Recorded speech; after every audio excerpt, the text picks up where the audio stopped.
Filipenses, capítulo 4.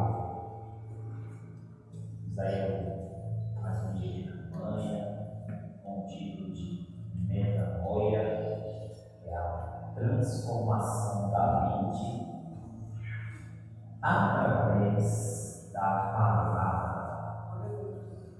Filipenses, capítulo 4, o versículo é o 8. Filipenses capítulo 4, verso 8. Está escrito assim: quanto ao mais, irmãos, tudo que é verdadeiro, tudo que é honesto, tudo que é justo, tudo que é puro, tudo que é amável, tudo que é de boa fama, se há alguma virtude e se há algum louvor, nisso pensai. Amém? Necessitado de Jesus. Se há alguma virtude e se há algum louvor, nisso pensai. Ou seja, pensem sempre nisso, dessa maneira. Irmãos, para começar aqui, vamos contextualizar um pouco. Paulo aqui está primeiramente agradecendo, os filipenses, agradecendo os irmãos pelo trabalho e tal. Ele está dando algumas instruções para alguns irmãos ajudarem outros cooperadores, ajudarem as mulheres que estão nessa obra, que estão engajados nesse trabalho aqui. Então ele agradece pela prestação de serviço, ele orienta, fala: irmãos, olha, ajudem as mulheres que estão fazendo essa obra. Ou seja, então assim, se os irmãos forem a partir, por exemplo, do capítulo 3 até aqui, mais ou menos, você vai ver sempre ele dando instruções, agradecendo. Ou seja, existe uma preocupação de uma constância, de um trabalho constante. É isso que ele enfatiza aqui, essa preocupação do trabalho constante. Então, o que isso tem a ver? A transformação, a metanoia, a transformação da mente pela palavra, ela na prática, ela é constante. Não é simplesmente hoje eu levantei minha mão, eu entreguei minha vida para Cristo, sou servo de Deus agora, acabou, fui transformado, não preciso fazer mais nada. Existe um trabalho constante a se fazer. Porque da mesma maneira que eu, você que está aqui hoje, nós, um dia entregamos a nossa vida para Cristo, continuamos o trabalho, continuamos uma obra, continuamos a obra de santificação, colocação discipulado, porque a gente entrega a vida para Cristo depois de um discipulado. Tá? Existe outro lado que quer desvirtuar isso, que quer te desfocar, que quer te desviar do caminho, que quer deturpar essa imagem transformada. Então a gente sofreu uma transformação, entregamos a vida para Cristo, começamos a trabalhar a obra, começamos a mudar nosso posicionamento, nossa postura, a nossa fala, o nosso palavreado, o nosso vocabulário, tudo acaba mudando. Não porque alguém manda fazer, não porque alguém exige que tem que ser feito, mas sim porque a gente quer agradar a Deus. Sim, a gente quer fazer o que é certo. A gente sempre quer agradar o Senhor. Mas existe um inimigo nas nossas almas que quer deturpar toda essa imagem, toda essa transformação.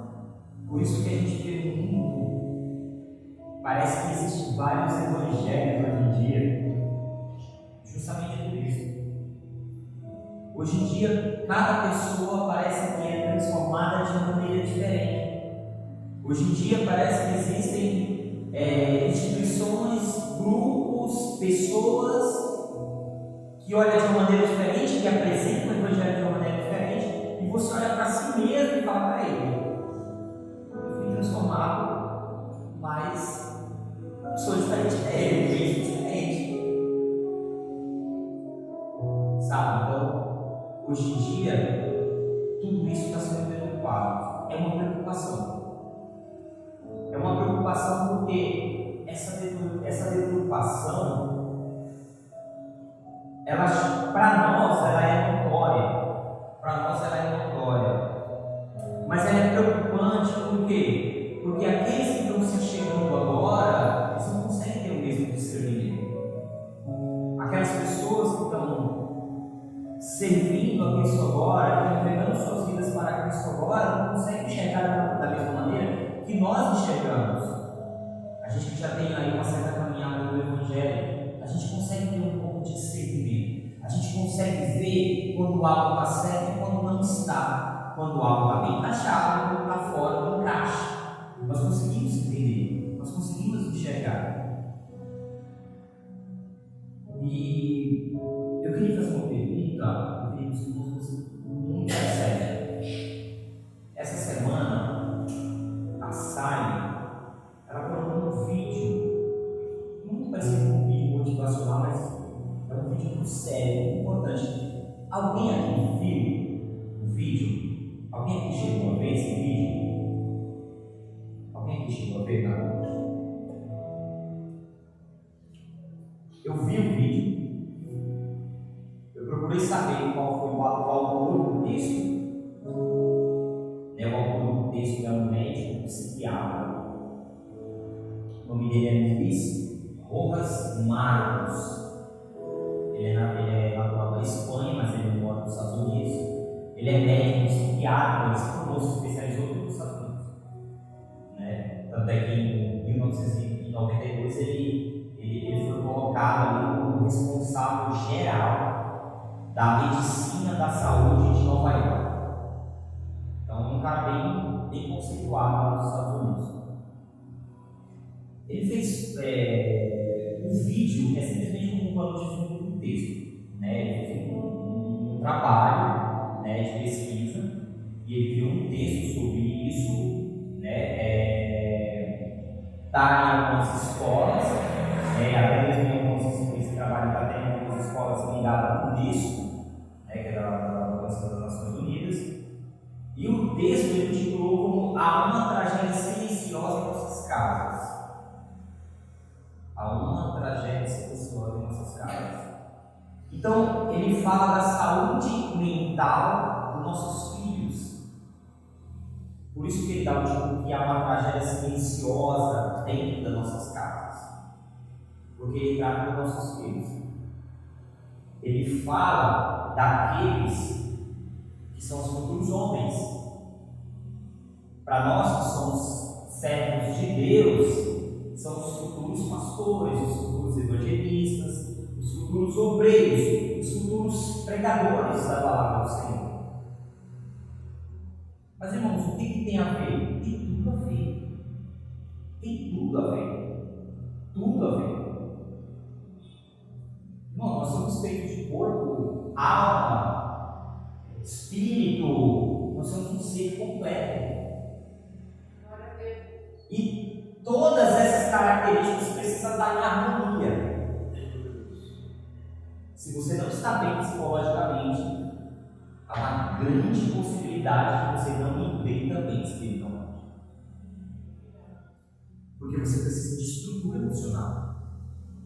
Nós precisamos de estrutura emocional para suportar o que o Evangelho nos traz. Por quê? Como assim suportar o que ele nos traz? Porque as pessoas vão nos odiar lá fora. Eu vi recentemente um trans bem famoso, não quero citar muito nada, mas eu vi recentemente agora um trans num podcast. Ele deixou bem claro: se fosse para encontrar o pastor Marcos Feliciano no céu, se for para encontrar com ele lá, ele preferia ir para o inferno. Olha o ponto que chegamos. O ponto que o mundo chegou na realidade, né? Entendeu? Então, aquele que quiser vir após mim, pega a sua cruz e siga, Jesus disse. Então, pregar o Evangelho genuíno, de verdade, é trabalhoso. Vamos ser odiados por isso. Então, para mim, isso aqui tem muito a ver. a ver. Vocês vão ver que isso é muito importante. Então, ele traz um dado nos últimos 15 anos.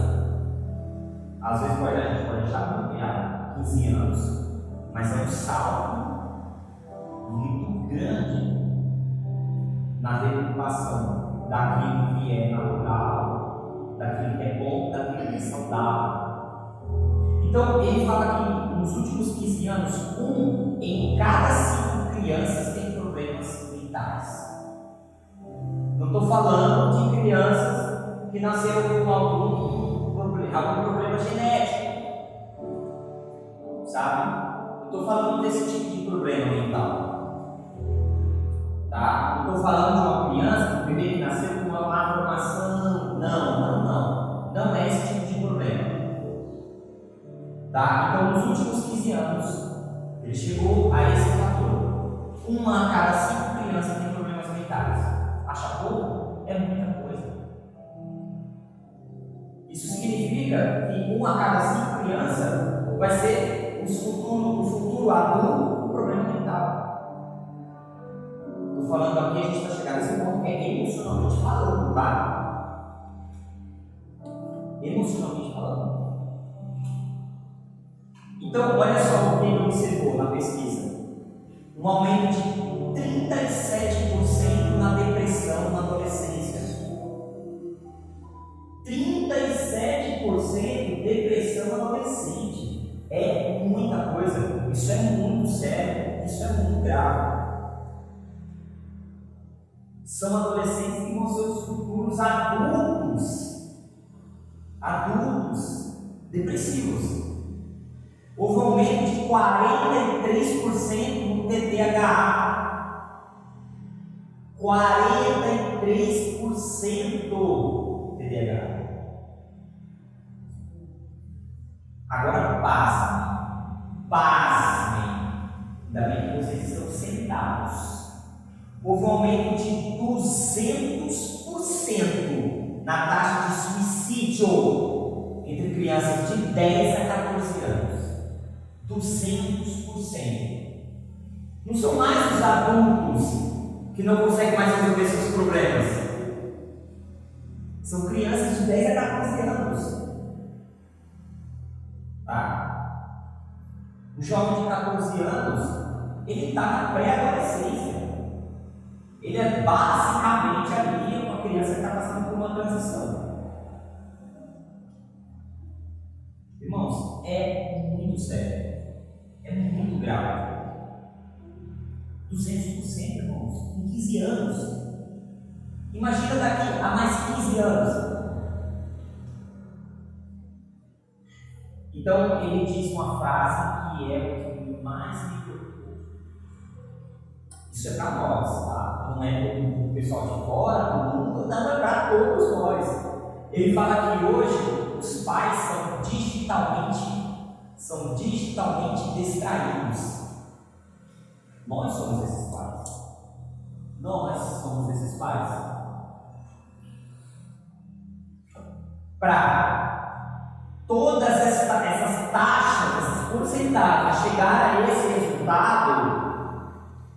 resultado, os pais têm uma parcela de responsabilidade. Porque aqui é uma pesquisa feita com crianças. E quem são os responsáveis por elas? Os pais. Não somos responsáveis por elas. Então, isso aqui tem muito a ver com tudo isso aqui que a gente está tratando. Isso aqui tem tudo a ver com a transformação da mente. Porque se nós somos pais digitalmente distraídos, nossos filhos também vão ser. E eles vão ser preenchidos com outra coisa, em vez do Evangelho. Então a mente deles vai ser transformada de outra maneira.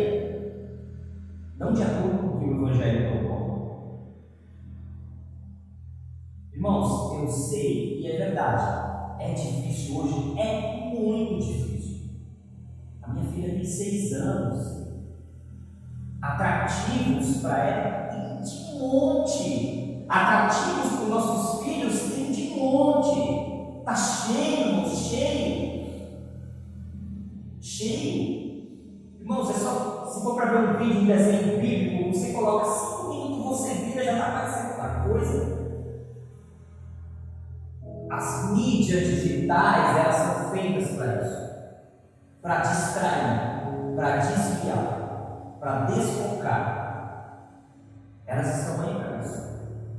Nós que somos adultos, muitas vezes a gente não consegue fazer a manutenção do nosso tempo com relação às mídias sociais. E os nossos afazeres, as nossas responsabilidades. Muitas vezes a gente não consegue fazer essa manutenção, a gente não consegue fazer essa organização. Não conseguimos nos organizar, não conseguimos.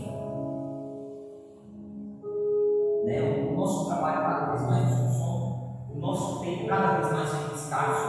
A impressão aqui, o dia não tem mais 24 horas, tem 18, 16, 14, 12, vai acabando, o dia acabou, já era, você não vai mais nada, não fez nada. Porque hoje nós somos digitalmente distraídos. Isso, irmãos, para mim ficou muito claro, porque eu me coloco aqui nessa esfera,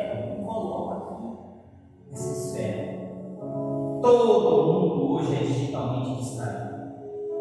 Todo mundo. Então, irmãos, olha o que Paulo fala. Quanto ao mais, ou seja, eu já dei algumas instruções, eu já dei algumas orientações, eu já falei o que tem que ser feito. Quanto mais, ou seja, quanto ao resto das coisas,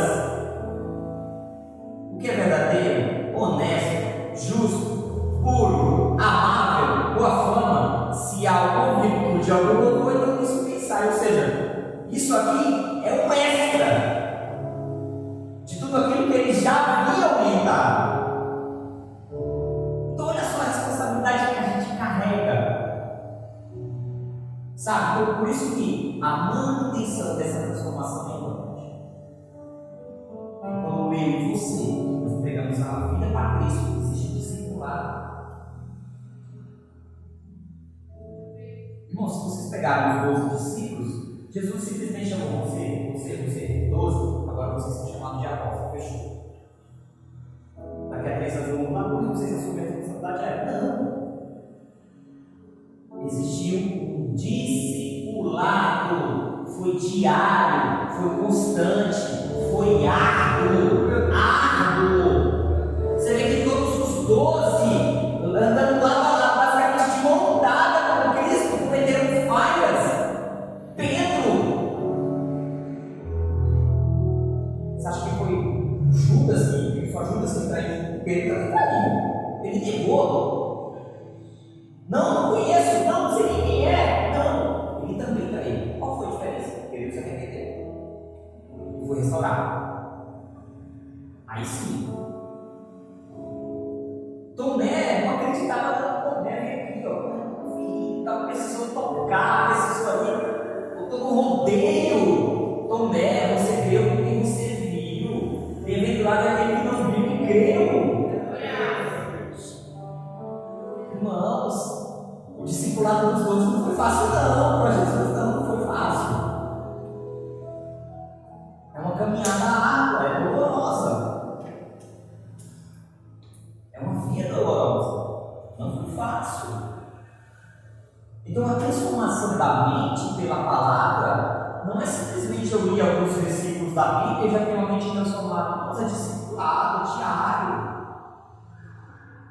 É árduo. Não é simples assim. Não é simples assim. Para alguém chegar onde Paulo, olha o que Paulo fala aqui no versículo 16, olha, mas aquilo que já chegamos, andemos segundo a mesma regra e sintamos o mesmo. Ou seja, se você chegaram até aqui, continue. Chegaram até aqui usando essa regra, deu certo? Continue. Persista. É contínuo. Por isso que ele fala, olha, andemos segundo essa mesma regra. Você chegou até aqui, deu certo? tem aquela frase, o time que está ganhando não se veste, pronto. É o mesmo princípio. Ele falou, olha, chegou até aqui, está dando certo, usando essa regra. Claro, a regra já apresentou. É Cristo, é a palavra, é a Escritura. Deu certo, continue. Aí 17 agora ele fecha. Segue também meus imitadores. Olha no capítulo 4, verso 9. Olha o que ele fala. O que também aprendestes, recebestes, ouvistes e vistes em mim, isso fazei, e o Deus de paz será conosco. Aleluia. Olha o que o cara fala. Imagina o cara chegar nesse nível aqui, ó. Tudo que você viu de mim, viu eu fazer, aprendeu comigo, pode fazer. É garantido que o Deus de paz será com você também. Irmãos, quanto tempo será que Paulo gastou nas escrituras ali, ó, se jogando de cabeça para aprender? Entende? Sabe, então, Paulo, a transformação dele foi tão grande no Evangelho, que ele mesmo fala, ele tem segurança em dizer: tudo que você viu de mim, aprendeu comigo, pode fazer, pode colocar em prática, pode imitar, que dá certo. Entende? Então, esse nível aqui não é de um dia para o outro, sabe? A nossa transformação, a manutenção dessa nossa transformação de mente é diária. Existe uma manutenção, é o discipular, tem que manter, é constante, não é fácil, não é fácil. Sabe por quê, irmãos? Temos nossos pequenos dentro de casa. Presta atenção no que eu dizer para você. Para quem tem pequeno, tá? Estou falando por experiência própria, que eu ouço falar não. Antes do seu filho ouvir, fazer o que você tem que dizer, ele vai ver o que você está fazendo. Não é simplesmente você acha, não, eu sou o pai, eu vou falar e ele vai fazer. Beleza, ele vai te ouvir. Mas o que vai ficar mais gravado na mente dele é o que você está fazendo. Isso vai ter um reflexo muito maior na vida dele do que simplesmente dizer.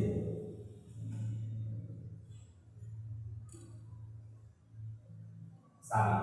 Irmãos, olha, nossos filhos é um parâmetro. Minha filha me mandou agora. Qualquer coisinha que ela acha que não está certo, papai, vou contar para o seu pastor.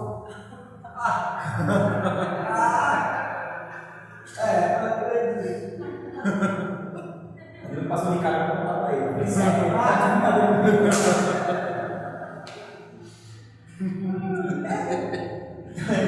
Eles veem, eles observam, eles são o parâmetro, sabe? Então, irmãos, não há coisa, como que eu vou dizer, irmãos, eu vou me expressar, não há coisa mais grandiosa do que você ver o resultado dos seus filhos.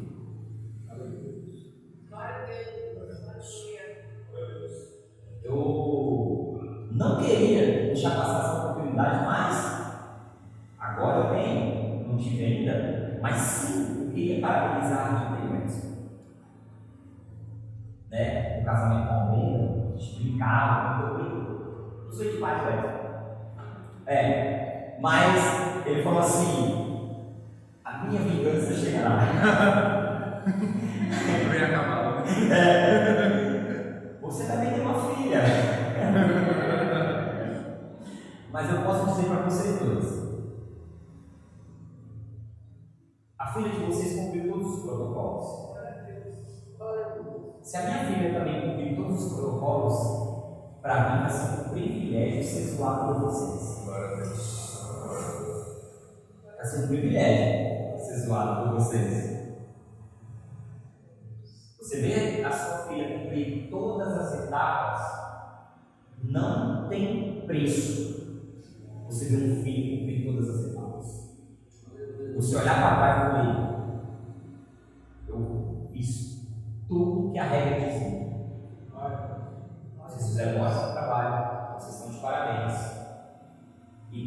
que essa geração de hoje consiga enxergar esses valores.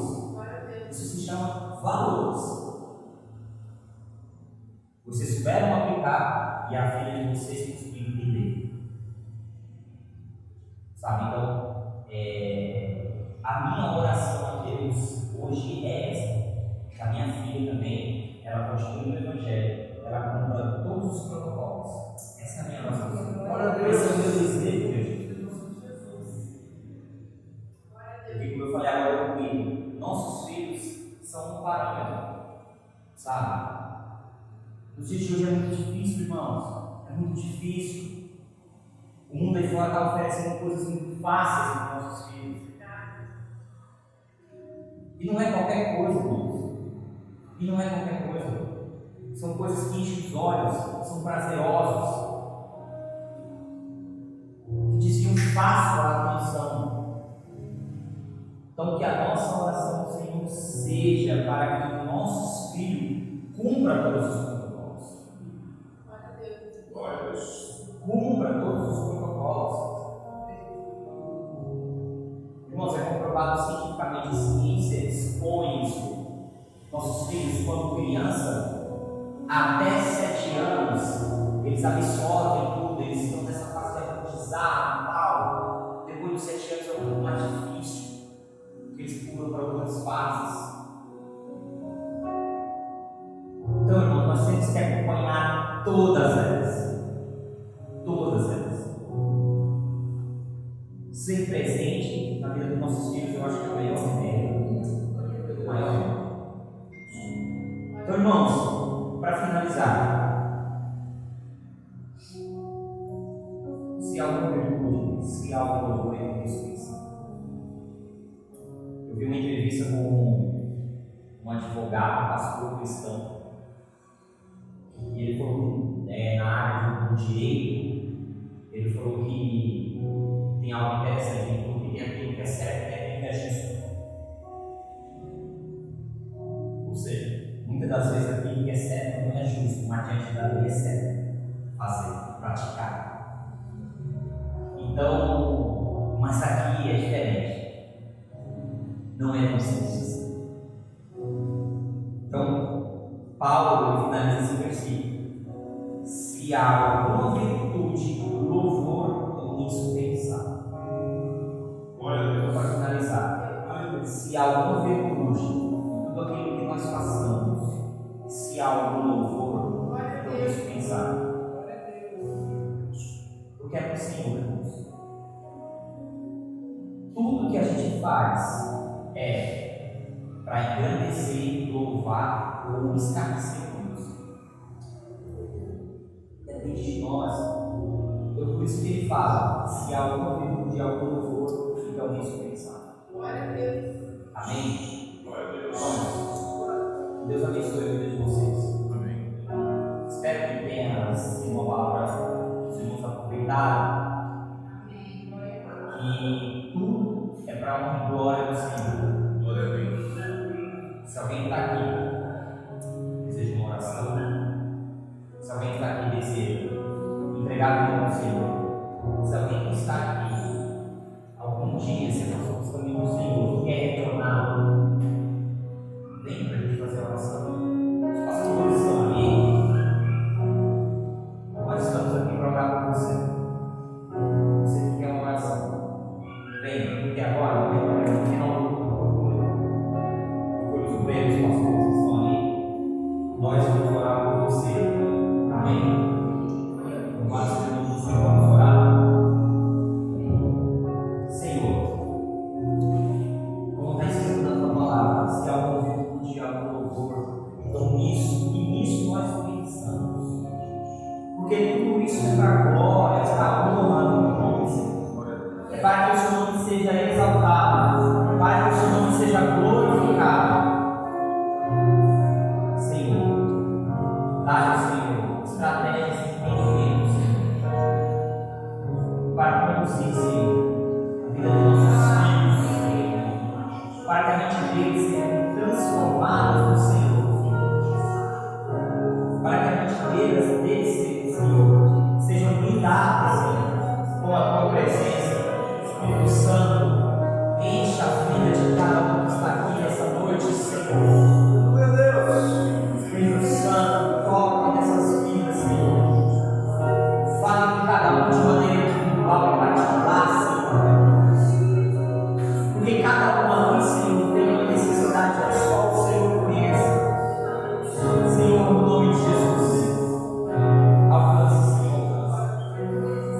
Obrigado,